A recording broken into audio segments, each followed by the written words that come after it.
How's it going? I'm Jared Gillis. Today, we're going to be reviewing the new Generation 2 Power WatchDog. These surge protectors have really expanded into an entire electrical protection for the RV, and this is the new generation. No, this is not sponsored by them. I got this from eTrailer, but there's an entire list of things that this does that Generation 1 does not. So I have a lot of questions. Is it worth upgrading to this? Is this going to work with our inverter?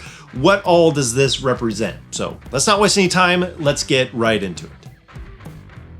So to start off as a base, what we're talking about today is what everybody usually refers to as an RV surge protector. Not all of them are created equally. This one's an EPO. Sometimes different manufacturers call them an EMS.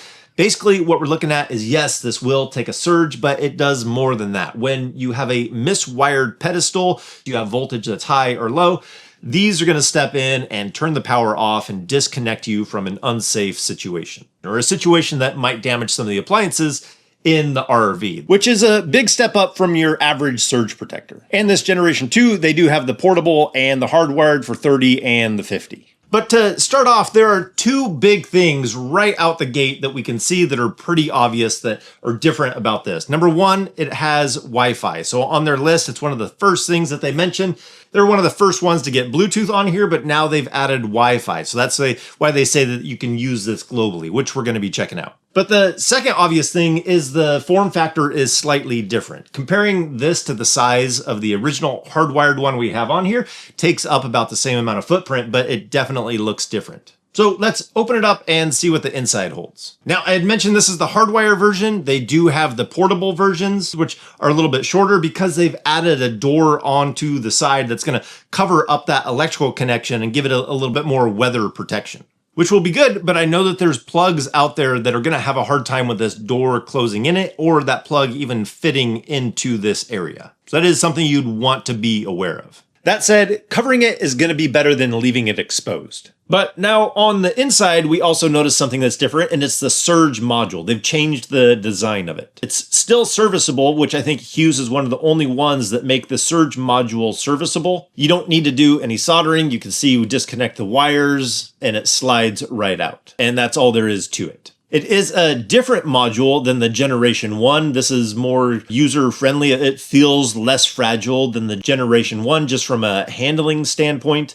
but pretty simple to be able to swap out. I like having an extra module on hand, so that way if we do get hit with a surge and you do need to replace this, you can. Because when your surge protector takes a surge, that element is sacrificial and needs to be replaced. Oftentimes you have to send it in or replace the entire unit. With this, you can just replace the module. But let's get this put back together and install it so we can test out some of the new functions. So now on the install, I'm noticing some differences. Number one, the wires are going to be better protected, kind of more enclosed. The connections are behind an access door. In Generation 1, I wouldn't say they were necessarily exposed. I did tape them up just so that there was less of a chance of anything ever contacting those wires, but they were just on the two ends. And in this Generation 2, we now have strain relief on the in and the out. It should minimize cable movement as you're going down the road. So now let's move on to the actual use and the price difference between Generation 1 and Generation 2. So looking on eTrailer, Generation 1 came in at $277. Generation 2 is at $297. The replacement module for the surge on Generation 1 is $34.92, and the replacement for Generation 2 is $36.54. And eTrailer has been my go-to for equipment like this for years, long before they became a sponsor of this channel, because they have great products and great customer service. Something that I noticed when I was on their site, this is one of the only places that I've seen that you can pre-order a new item that I haven't even seen on Hughes' website. I think it was called the Power Center Surge Protector and Voltage Booster. So basically, it's looking like this is the only place that I've been able to see to pre-order it, but it's going to take the Power WatchDog, the technology and the information that's in there, and pack it into their Hughes autoformer that's able to boost the voltage. So rather than just shutting it off if it finds low voltage, it's able to boost the voltage with the autoformer side so you don't lose power. So that will be pretty interesting to see. Hopefully I'm not getting them in trouble with that pre-order. Links are going to be down in the description to check out everything, and even that pre-order link down below. But let's move on to testing out this unit. So this Generation 2 does have its own app for the Wi-Fi function in order to work. And just like all their other products, you just can scan the QR code on the front and be able to set it up.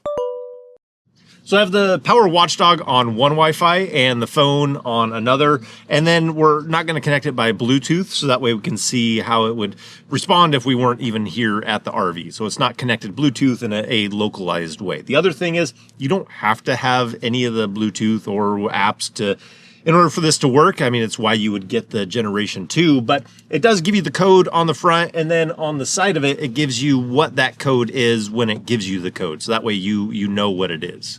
But I actually want to close out the app because I want to see how the notification works.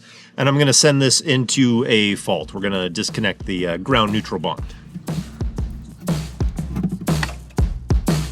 It shut down power, the face turned red, and gave us an error code. The alert on the phone wasn't too far behind, and when you click on it, it takes you to the app and gives you a little bit more detailed information. So if you needed to call the campground or park, you could actually read that and say what the error is and what needs to be looked at. Well, that obviously worked perfectly. I was curious about if I'm going to get an alert every time I plug in or unplug my RV, so let's test that out.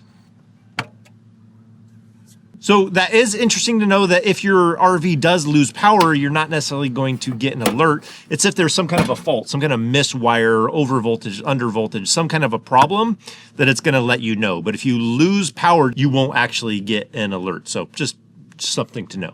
I did send it into fault a handful more times because I wasn't getting an audible alert on my iPhone, but I was on the Android phone. I tried a bunch of other settings. I would always get an alert, but never audible on the iPhone. Not sure what I'm missing there, but that was my results.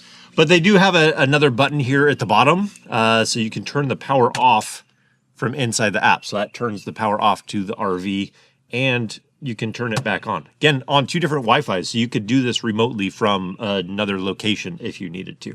Now, the big thing talking about the inverter is some people have had a hard time with the Power WatchDog with the MultiPlus specifically, because the MultiPlus has the ability to turn on, or rather connect the ground neutral bond when it's not connected to shore power, and then disconnect that when it is connected to shore power. That's the proper way that it should handle it, but the Power WatchDog's actually looking for that, and just the in-between time of the switches happening and that looking for it, they can not work well together, it not be a sustainable solution for having a surge protector with the MultiPlus. So it looks like they did add a setting in here that you can enable or disable that E8, where it's going to be looking for that ground neutral bond on the RV. It's still going to be looking for your ground at the pedestal, but it's not going to be looking for it here. So that's something you could turn off and still use it with the MultiPlus if you were having that problem. We have never had that problem. I'm leaving this enabled.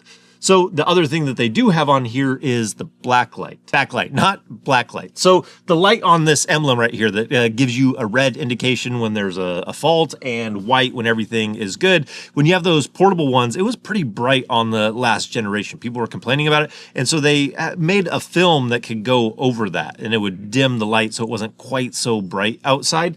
But with this one, they actually made a setting inside of the app. So it's on the dimmest setting. You can change it to the brightest. So you can have that in there to change the brightness of that emblem. So that's something else they changed in here. Who knew that there was this much to look at for a surge protector? And we didn't even test every single fault, but it's going to turn off the power when there is a problem and turn it back on once the problem is fixed. So I think that's going to do it for today. Now you know the difference between Generation 1 and what they're now offering in Generation 2, and a new product to look forward to in the future. So I hope this information helps you out if you're looking for a surge protector, to know which one does what and what functions you might be looking for. So as always, if we don't see you on the road, hopefully we will see you next video. Take care.